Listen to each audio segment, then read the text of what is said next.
और आइला मोहम्मद विवाद पर सीएम योगी ने कड़ी चेतावनी दी है। विकास में बाधा बनोगे तो इसकी कीमत चुकानी पड़ेगी।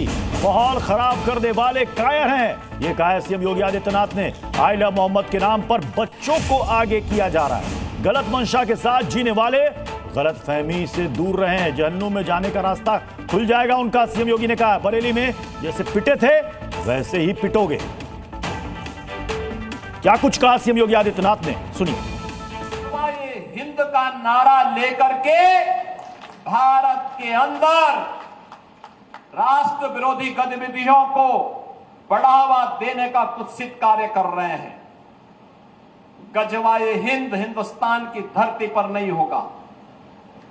भारत की धरती, ये भारत के देवीय महापुरुषों, अवतारी महापुरुषों, देश के लिए अपना बलिदान देने वाले महापुरुषों के आदर्शों से संचालित होगा। गजवाए हिंद की कल्पना करना भी और उसका सपना देखना भी जहन्नुम में जाने का टिकट का रास्ता पैदा कर देगा। हमारे साथ इस बड़ी बहस में कुछ मेहमान जुड़ चुके हैं। समीर सिंह हमारे साथ हैं, प्रवक्ता हैं बीजेपी के, आचार्य विक्रमादित्य हैं, धर्मगुरु हैं, तारिक खान है प्रवक्ता समाजवादी पार्टी के, और नूर अहमद अजहरी हैं, इस्लामिक स्कॉलर हैं। मैं शुरुआत करना चाहूंगा समीर जी आपसे। आपको लग रहा है कि इस चेतावनी के बाद सुधरेंगे उपद्रवी? निश्चित रूप से प्रत्युष जी, देखिए उत्तर प्रदेश में माननीय योगी आदित्यनाथ जी की सरकार 2017 में बनी थी और 2017 से लेके अब तक हमने कानून व्यवस्था का राज स्थापित किया है और किसी को भी कानून तोड़ने का अधिकार नहीं। बरेली के अंदर जो घटना हुई है उस पर सख्त कार्रवाई हुई है, आगे भी सख्त कार्रवाई होगी। और जो माननीय मुख्यमंत्री जी ने कहा है किसी को भी गजवाए हिंद स्थापित करने का अधिकार नहीं होगा। जो करेंगे वो जेल जाएंगे, नहीं तो बरेली की तरह जिस प्रकार की गतिविधि दिखाई दे रही है उसी प्रकार का परिणाम उनको भुगतना पड़ेगा। बरेली की घटना में आप देखेंगे मौलाना तौकीर रजा जो पहले भी दंगे के मास्टरमाइंड रहे, 2010 में दंगा हुआ था बरेली के अंदर, तब तत्कालीन बसपा सरकार के मंत्री नसीमुद्दीन सिद्दीकी उनको गेस्ट हाउस में बिरयानी खिला के हेलीकॉप्टर से लखनऊ ले गए थे। उनके दिमाग खराब थे, उनको लगता था कि ये सरकार भी हमारे साथ ऐसा व्यवहार करेगी। ये योगी आदित्यनाथ जी की सरकार है, ये भारतीय जनता पार्टी की सरकार है, ये समाजवादी पार्टी और बहुजन समाज पार्टी की सरकार और कांग्रेस की नहीं है कि दंगाइयों को बिरयानी खिलाएगी, दंगाइयों को दावत देगी। ये दंगाइयों को यूपी में माहौल खराब करने की कोशिश कौन कर रहा है और क्यों कर रहा है? मायावती के साथ कई बार तो आप सरकार में रहे, कभी 5 दिन कभी 10 दिन, ये उसका जवाब हो। ये बताइए मुझे, मैं पूछना चाहता हूँ, जैसे योगी साहब ने कहा कि गजवाए हिंद नहीं बनने देंगे, क्या किसी ने बोला ऐसा? किसी ने तो गजवाए हिंद का नाम ही नहीं लिया। और जितने लोग बैठे हैं यहाँ पर, चैलेंज दे रहा हूं कि जानते ही नहीं होंगे कि गजवाए हिंद या गजवा होता क्या, नहीं जानते होंगे। खैर आप लोग जानिए भी नहीं, क्या जरूरत है, और न जानते हो तो मैं बता दूंगा। नहीं, हम जानते हैं, किसी ने हम जानते हैं, नहीं जानते, हम भी जानते हैं, आप भी जानते हो। झूठ मत बोलो बैठ के चैनल पर तारिक खान साहब, झूठ मत बोलो। मैं नहीं बोला था मोहम्मद आपके बीच में नहीं बोला था। मोहम्मद के नाम पर दंगा फैलाने का काम किसने किया? आप समझा देता हूं। नहीं, मोहम्मद साहब से एक एक करके बोले, एक एक करके बोले, एक एक करके बोले। मोहम्मद साहब से समीर जी पहले तारिक खान को बोलने दीजिए, तारिक खान को बोलने दीजिए, फिर काउंटर कर लीजिएगा। बेशक काउंटर कर लीजिएगा, पहले तारिक खान को बोलने दे। बोले तारिक खान। मिस्टर समीर साहब, उम्र का लिहाज कर रहा हूं, चुप रहिए, मैं आपके बीच में नहीं बोला था। सुनिए, इस्लामिक टाइम में हैसियत में रह के बात किया करो। उम्र का लिहाज कर रहे हैं और नहीं तो ऐसा हो जाएगा, वैसा हो जाएगा। ये अभी मैं औकात याद दिला दूंगा, बस सही पहुंचोगे। नहीं एक दूसरे पर निजी ना हो। बिल्कुल समीर जी, तारिक खान जी, दोनों से मैं निवेदन कर रहा हूँ, अनुरोध कर रहा हूँ, प्लीज एक दूसरे पर निजी टीका टिप्पणी ना करें, अपनी अपनी बात रखें ना। तुम्हारा ये नहीं है, तुम्हारा घर का हैसियत नहीं है, नेशनल चैनल है, हमारी औकात स्टेट चैनल पे बैठने की है, समझे समीर? नेशनल चैनल पे मुंह पे उंगली रखा जाता है, मुंह पे उंगली रख के। एक सेकंड तारिक खान जी, ऐसे फिर बहस का समय निकल जाएगा। अपनी बात आप रखें, अपनी बात रखें, आप तो सुन रहे हैं, आपको सुन रहे हैं, हम सब सुन रहे हैं, बोलिए आप। पहले समझना पड़ेगा। औकात की याद बात करेगा तो इसकी औकात 2 मिनट में याद दिला दूंगा, चुप करके बैठिए। तुम्हारी तो कोई औकात नहीं, तुम्हारे नेता की भी कोई औकात नहीं उत्तर प्रदेश। फिर आप ठीक है, औकात हैसियत, अरे सर मुद्दे पर आइए ना, मुद्दे पर आइए, मुद्दे पर आइए। तारिक जी मुद्दे पर रहिए, अपनी बात कीजिए जल्दी से। जी जी तुम्हारी बिल्कुल पार्टी बनी है, जानते हो? मेरी और मेरे नेता की, मेरे नेता की कोई औकात नहीं है, मैंने मान लिया। समाजवादी पार्टी कब बनी है जानते हो? कब बनी है? क्या चुनाव उत्तर प्रदेश में जीते हो? बताओ ना, क्या चुनाव जीते हो? देखिए ऐसा है एंकर महोदय, देखिए कब बनाई थी? बरेली वाले मुद्दे पर रहिए, बरेली वाले मुद्दे पर रहिए। एंकर महोदय सब्जी मंडी बनाने नहीं आता, इसकी आदत होती है इन जैसे छोटे मोटे प्रवक्ताओं के बीच में कूदने की। अरे थोड़ा सीखो बेटा, जाकर सीखो। सुधांशु त्रिवेदी से थोड़ा सीखो बेटा बीच में। मैं एक और बयान सुनाता हूं यूपी के मुख्यमंत्री का, प्लीज प्ले करें। 8.5 वर्ष के अंदर उनकी मंशा सफल नहीं हुई। अब नए नए तौर तरीके अपनाने का कार्य कर रहे हैं, लेकिन याद रखना होगा, वे जितना सोचते हैं उससे ज्यादा हमारी पहले से तैयारी रहती है। और जब भी दुस्साहस करेंगे ऐसे ही पिटोगे जैसे बरेली के अंदर पीटे गए हो। तारिक खान। देखिए मैं किसी के बीच में नहीं बोलता। देखिए गजवाए हिंद का मतलब क्या है या गजवा का मतलब क्या है? देखिए गजवा वो है जिसमें नबी प्रॉफेट मोहम्मद सल्लल्लाहु अलैहि वसल्लम ने खुद उस जंग में हिस्सा लिया जो 1400 साल पहले हुई, और जिस जंग में वो नहीं जाते थे, जो मुसलमानों ने या इस्लामिक लोगों ने जंग लड़ी, उसको कहते थे सरिया। तो इसलिए गजवा की बात ही करना, क्योंकि नबी तो अब है नहीं प्रॉफेट मोहम्मद सर। ये एजेंडा पाकिस्तान की तरफ से हिजबुल मुजाहिदीन, ये इस तरीके के जो आतंकी संगठन हैं वो चलाते हैं। ऐसे एजेंडे को, गजवाए हिंद को, जो पाकिस्तान के आतंकी संगठनों का एजेंडा है, जो भारत पे जब हमला करती हैं तो उसको पाकिस्तान में प्रोपोगेट करती हैं, उत्तर प्रदेश के या भारत के किसी मुख्यमंत्री को उस चीज को प्रोपोगेट नहीं करना चाहिए। आई लव मोहम्मद में गजवाए हिंद या किसी तरीके की इस तरीके की बातें गई, भारत पे कोई कब्जा करना चाहता है, आक्रमण करना चाहता है, कहां है? मैं बताता हूं कहां है। जब कानपुर में यह मामला हुआ तो जो 2 धाराएं लगाई गई एंकर महोदय, वो क्या थी? BNS 199 और BNS 196 और BNS 299। ये दोनों क्या कहती हैं पता है? कि ये आपने 2 समुदाय को लड़ाने की कोशिश की, जहर फैलाने की कोशिश की, ऐसी बातें बोली कि लोगों में जहर फैला। अब आई लव मोहम्मद का पोस्टर लगाने से कैसे लोगों में जहर फैलता है, मुझे समझ ही नहीं आ रहा, मुझे समझ ही में नहीं आ रहा। इसका मतलब यह है कि जब मुझे एक बात बताइएगा, में पहले FIR की, मैं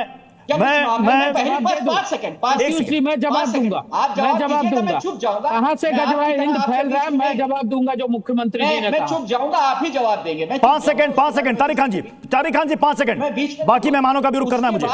हाँ बिल्कुल। उसके बाद जब आपने ऐसी FIR की, इसका मतलब यह है कि स्टेट एडमिनिस्ट्रेशन खुद चाहता था कि इसमें बवाल हो, और उन्होंने कराया। ये ऑर्गेनाइज्ड है उत्तर प्रदेश के चीफ मिनिस्टर और यहाँ के एडमिनिस्ट्रेशन के द्वारा ऑर्गेनाइज्ड है सारा मामला।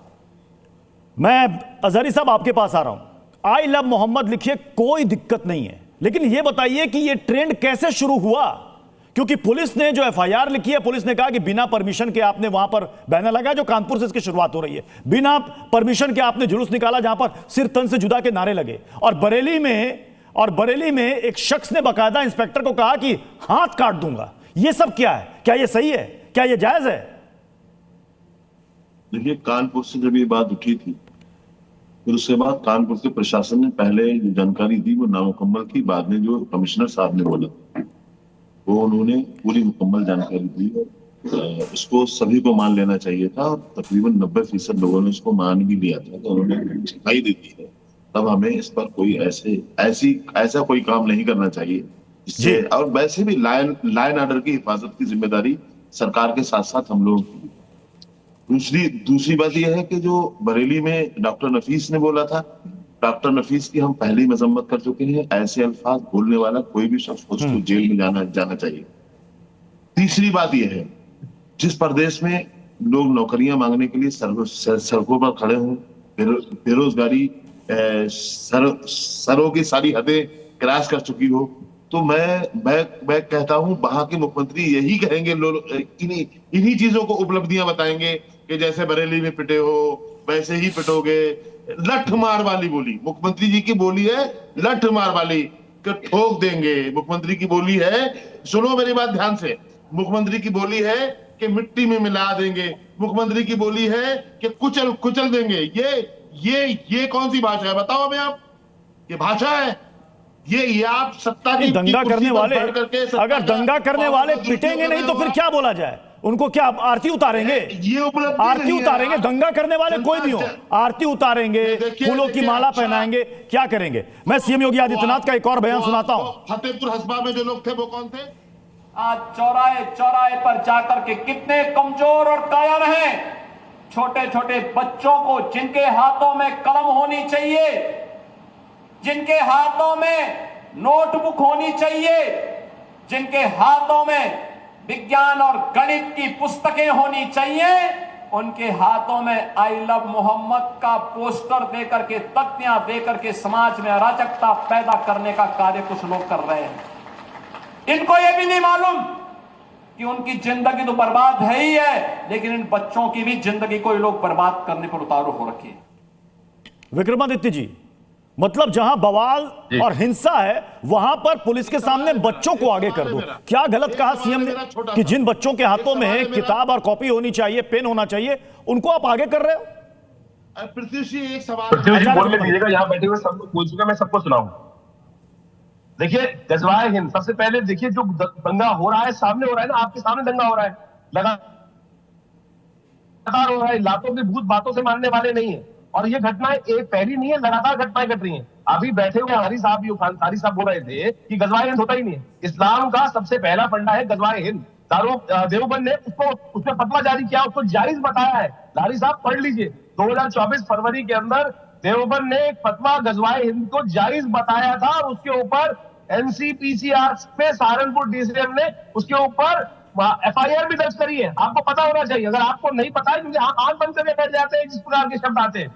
और दूसरा, 2023 के अंदर एनआईए ने छापे मारे, 2022 के अंदर बिहार शरीफ के अंदर पीएफआई के ऑफिस से गजवाए हिंद का मिला। और आप इस वक्त जिनकी आप सरपरस्ती कर, आपकी आवाज क्लियर नहीं आ रही है, कट कट के आ रही है। मौलाना तौकीर रजा को लेकर क्या कुछ कहा सीएम योगी आदित्यनाथ ने, वो भी आपको सुनाते हैं। आपने देखा होगा कल बरेली के अंदर वो मौलाना भूल गया कि शासन किसका है। वो ये मानता था धमकी देंगे और हम जबरदस्ती जाम कर देंगे। पर्व और त्योहारों के दौरान आपने देखा होगा जब भी पर्व और त्योहार आते थे उत्पात शुरू हो जाती थी। अब उत्पातियों और उपद्रवियों को पता लगेगा कि 7 पीढ़ियां याद आएंगी उनको, क्योंकि कभी कभी बुरी आदतें जाती नहीं लोगों की, तो उसके लिए उनकी डेंटिंग पेंटिंग करवानी पड़ती है कायदे से। समीर जी, कुछ तो एलआईयू से इनपुट रहे होंगे कि वहां पर कुछ ऐसा होने वाला है, इतनी संख्या में भीड़ वहां पर जुटने वाली है। पुलिस पहले से क्यों नहीं है ऐसे लोगों को पुलिस ने एहतियात के तौर पर नजरबंद रखा या उनको हिरासत में लिया? प्रत्युष जी, ये पहली घटना नहीं है। 2010 में भी तौकीर रजा दंगाई है, दंगे के लिए काम करता है, दूसरे मुल्कों के लिए काम करता है। और हमारी जो सरकारें हैं, जिसको ये राष्ट्रीय पार्टी के राष्ट्रीय प्रवक्ता जो बोल रहे थे समाजवादी पार्टी के, नसीमुद्दीन जी कांग्रेस में है, बसपा की सरकार में थे। 2010 के दंगे में हेलीकॉप्टर से लखनऊ ले जाके बिरयानी खिलाई। 2013 में मुजफ्फरनगर का दंगा समाजवादी पार्टी की सरकार में हुआ था। 150 लोग मारे गए थे, 150 लोग मारे गए थे और 50,000 लोग बेघर हुए थे। वो समाजवादी पार्टी की सरकार का दंगा था। 2014 में सहारनपुर में हुआ था, 2012 में कोसी कला और अयोध्या में हुआ था। घटना समझिए प्रत्युष जी, घटना कानपुर की है। 5 तारीख को 12 वफात था, 5 तारीख को 12 वफात था कानपुर में। प्रत्येक त्योहारों में, मैं मानता हूँ प्रत्येक त्योहारों में लोग सड़कों को रोकते हैं, सड़कों पर आगे बढ़ा के पंडाल लगाते हैं। इस बार भी लगा था 12 वफात का, पुलिस ने उसको पीछे कराया, पुलिस ने हटाया और जब जुलूस निकला, आप झूठ बोलते हिंदू हो। मोहल्लों के आप अंदर नौकरियां मूर्तियों नहीं को आप दे तोड़ा सकते। गया, मूर्तियों को बुलेट ट्रेन नहीं आप दे विध्वंस सकते। किया गया, 15 लाख मूर्तियों रुपए को नहीं आप दे विध्वंस सकते। किया, जिस इसलिए पर सीसी सारे दंगे फुटेज के आप करा आधार रहे हो, पर आपकी एफआईआर सरकार दर्ज करा हुआ रही है, कानपुर में। आपके लोग करा रहे हैं, और आपकी पुलिस करा शुक्रवार रही को है। नमाज के आपकी नाम पुलिस- पर आपकी इकट्ठा पुलिस करके करा रही है। बेगुनाहों को गुमराह करके बरेली की सड़कों पर, बरेली के डीआईजी बरेली की सड़कों पर निकाल के दंगा कराने की जो योजना थी मौलाना तौकीर की, कोई वो योजना फेल हो गई और तारिक खान जी, काम किया। और तारिक खान जी, पुलिस का कहना है कि भाई हमने कहा था कि आपको अगर ज्ञापन सौंपना है तो हम आपके गेट पर आ जाते हैं, आप बुलाइए जहां पर मस्जिद के गेट में हम आ जाते हैं, आप हमें ज्ञापन सौंप दीजिए। ये भीड़ लगाने की क्या जरूरत थी जब आपको माहौल यहां पर बिगड़ सकता है? तौकीर रजा तो छुप गया। नहीं, बिल्कुल देखिए ऐसा है, मैं तो पहले बात किसी के बीच में नहीं बोलता, एकदम कुछ भी बोले किसी का। मैं ये कह रहा हूं कि तौकीर रजा को पहले से रोकना चाहिए, सरकार ने नहीं रोका। ये कहा गया कि इस तरीके के दंगाइयों को रोकना चाहिए। तो तौकीर रजा का मैं फतेहपुर की घटना से कंपेयर करता हूं, जिसमें बीजेपी के जिला अध्यक्ष ने आह्वान किया था कि मजार तोड़नी है। उनकी डेंटिंग पेंटिंग हुई, उनका घर टूटा नहीं टूटा। एफआईआर तक में मुखपाल सिंह जो वहां के फिर बीच में बोलने लगे, ये बीमारी है, ये बीमारी है सर फतेहपुर में। एंकर महोदय, ये बीमारी है, ये डिजीज है। हमला हुआ, एंकर महोदय, this is called a disease, ये डिजीज है। समीर जी, आई कैन समीर जी, जो इन्होंने सवाल पूछा उसका भी जवाब दे दीजिए। आपने कंडम किया, आपने कंडम किया कानपुर की घटना को। नहीं,